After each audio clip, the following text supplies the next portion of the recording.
The human ear can hear frequencies between 20 Hz and 20,000 Hz.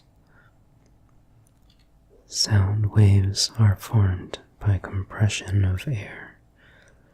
The air waves enter the ear, vibrate the tympanic membrane, which causes the three ossicles to move in response. That physical response causes the oval window to vibrate, which transmits the signal to the fluid inside the cochlea.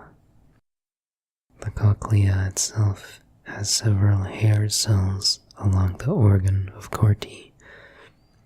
These hair cells are responsible for converting the physical stimulation into an electrical signal that is then passed into the brain via the auditory nerve, a branch of cranial nerve 8.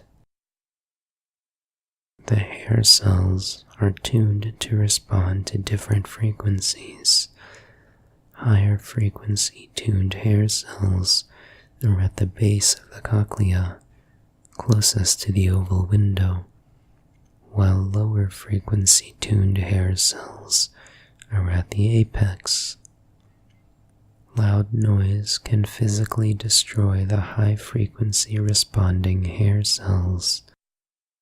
By old age, many people lose their ability to hear high-pitched tones. 16,000 Hz is often the highest pitch that older adults may be able to hear.